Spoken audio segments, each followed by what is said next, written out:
Go ahead. Hey, thank you, Julianne. Yeah, so I'm Ben Straub. I'm from GSK, and I'm here with Craig Gower-Page from Roche, and we're going to talk today about some brief overview of CI/CD and how it kind of fits into the Pharmaverse, and we're going to go over some case studies. I work on the R package Admiral, and Craig works on the Nest framework and the RBMI package. So we're going to use those as case studies today. So click on my screen. So what is CI/CD? So CI just being continuous integration. This is where you're frequently merging small changes to your code base. And then CD is just continuous delivery. This is just a repeatable deployment process when you're deciding to deploy. And we really think CI/CD that bridges the gap between development and operation activities and teams by enforcing automation. Automation being a key word here in building, testing, and deployment of applications. And CI/CD really helps to help you check your incremental changes in your code and get continuous feedback on how things are going, and then also link them all together and push out into a software deliverable. For us, that's our packages. So this is the typical CI/CD image you see across the internet with this just continuous flow of release, deploy, plan, code, test. So how does this fit into the Pharmaverse? How do we employ the CI/CD workflows? And then first, does it even help us? So I myself have been guilty of this, where I have this idea of automating a task, and I spend an incredible amount of time. Well, in my head, once I automate it, I'll have all this free time to really focus on the really important stuff. But in the end, I end up spending most of my time automating or working on the automation. But I really do think this CI/CD stuff works, and I think as you know, doing this solo never works out for me. But doing it in a community like the open source or the Pharmaverse community, we can share resources and ideas and help brainstorm on how to make these CI/CD pipelines really work for us and really do focus on the task at hand. So how can a CI/CD help our packages? So the first one is just, it can catch bugs early on when you're continuously integrating your code into your code base. If you're running your tests, your RCMD checks, it can check and make sure things aren't falling over. Your users might be across multiple different operating systems, Windows, Mac, Linux, or might be using multiple different versions of R. Being able to assess if your R package is going to break on these systems is really important. But also, before it sends it up to CRAN, you can get feedback that that CRAN check is going to fail. And just that the faster turnaround on code review. So in the Admiral project, we use GitHub as our code review. We use GitHub to help us do the code review process. Having a lot of automated checks before something goes into the main code base is really helpful. This is a big one with Admiral. We have over 50 contributors, all on varying levels of skill, and being able to check their work beforehand, before we even come and do a code review, is very helpful. It kind of takes out the bite of having to enforce a certain style and preference to your code. Big one here is it can really help automate test coverage. There's lots of great tools out there to showcase, if your test coverage is lowered when you introduce a new function. Keep those documentations update. It's so important. And we can just keep going. But if you're interested, if this is your first time kind of hearing about CI/CD, or you want to get a little bit more hands-on with it, we did do an R Pharma workshop where we did an introduction to CI/CD for R packages, where we use GitHub and really walk you through some basic 8 workflows that we think are important for R packages.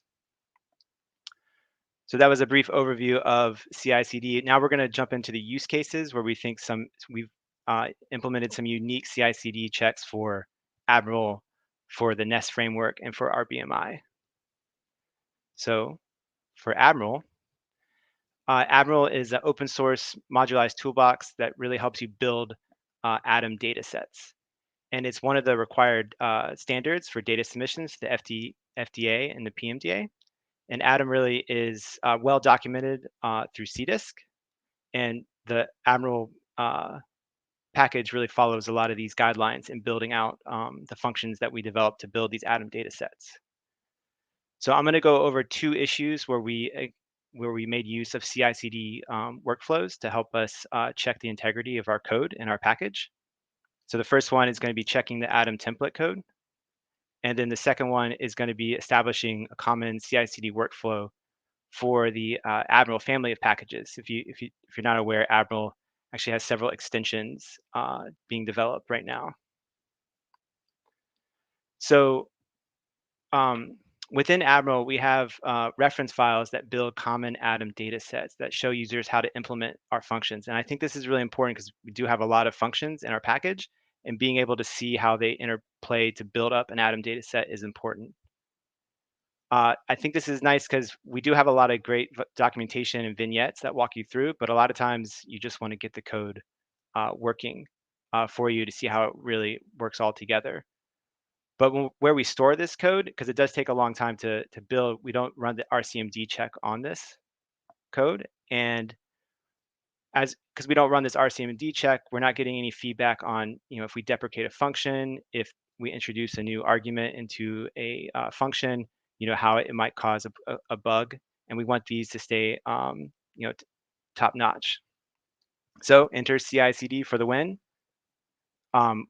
We use GitHub to develop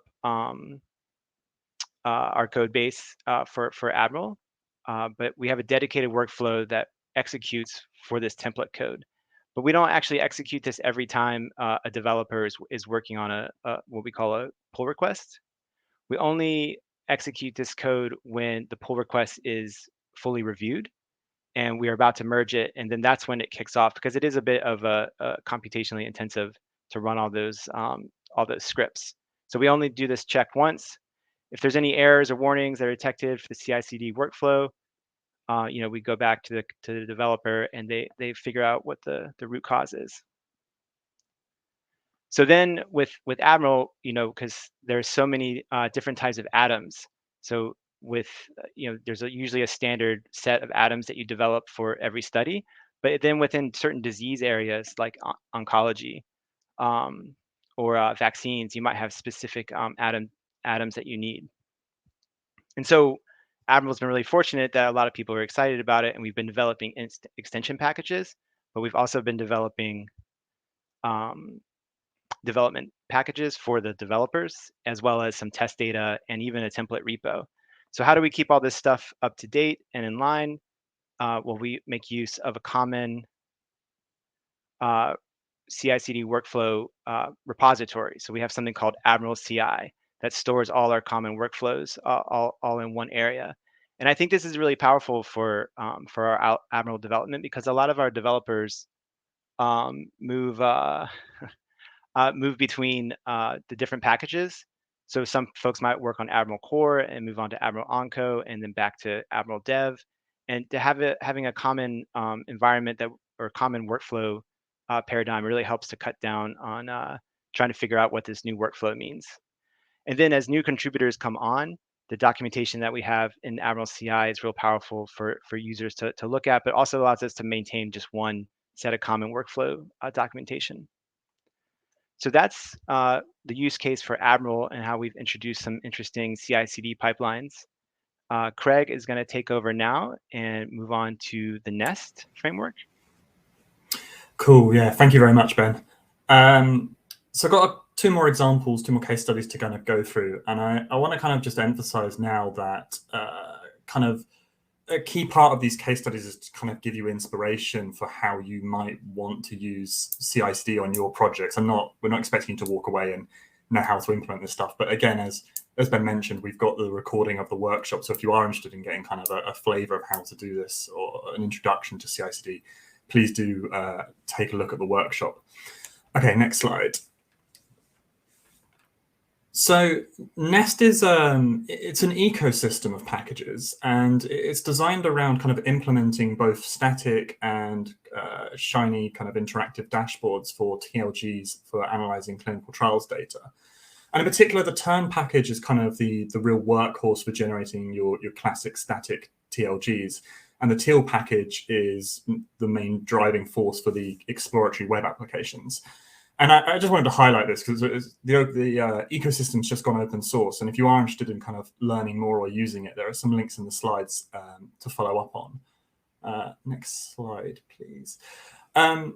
So I wanted to talk a bit about how CI/CD is kind of used in combination with the Nest project. And one of the use cases in particular is, as already mentioned, just testing it, making sure that the packages work. However, a complication of the Nest ecosystem is that the packages are incredibly entwined. That is, if you're editing one, odds are you need to also edit two or some of the other packages in tandem at the same time.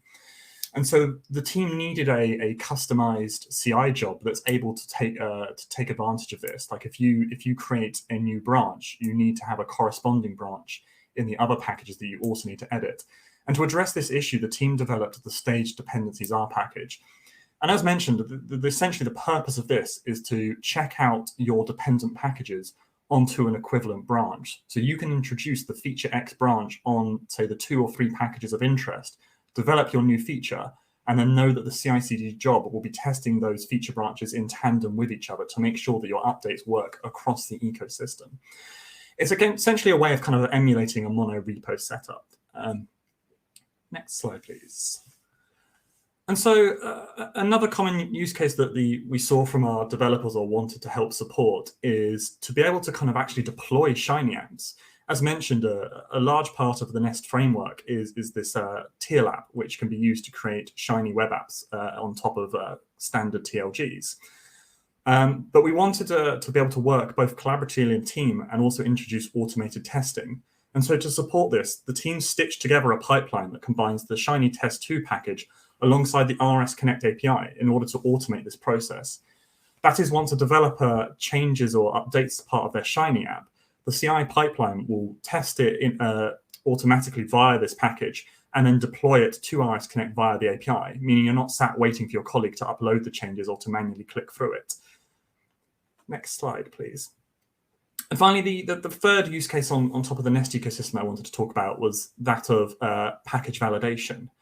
In particular, because we're using these packages to analyze our clinical trials data, we need to ensure that they actually meet our internal validation standards set by IT. This is quite, at least for our company, is quite a long or lengthy process. So we used a combination of CI/CD pipelines to help support and automate this and remove the friction as much as possible. In particular, the team set up a pipeline that provides a web form where users can upload packages and have them processed. The unit test will then be run and a validation report will be generated that is in the format required by our internal quality assurance teams. Finally, we just want to kind of plug there the Validate R open source project, which has kind of been developed and made available to kind of bring this kind of validation report into the open source community. So if you want to build kind of a pseudo validation report for your project, you can try and make use of this pipeline. Next slide, please. And finally, final case study, I just want to talk a little bit about the RBMI package. Next slide, please. So it's a package that's been designed and implements reference-based multiple imputation. And essentially, that's the imputation of missing data for longitudinal data sets. The specifics of the package don't matter, but one thing that I want to highlight is the package depends heavily on resampling methods. That is, it will resample a data set and fit a model to it, then resample a data set again and fit another model to it. And as a result of this, the runtimes of the package can get quite long, varying between 5 minutes to half an hour, depending on the size of your data sets. So this poses many kind of logistical problems in terms of both development, testing, and deployment of the package. Next slide, please. I mean, to highlight some of these problems, in particular, one thing to note is that the full test suite takes of an order of about 50 minutes to run. And this poses several challenges, particularly that it creates quite a not ideal user experience, where you don't really want to have to wait 50 minutes to see if your commit will be accepted or not. Likewise, there's also a kind of a rule of thumb for CRAN that they expect your full build installation runtime to take less than 10 minutes. So needless to say, by default, our package was in great violation of this.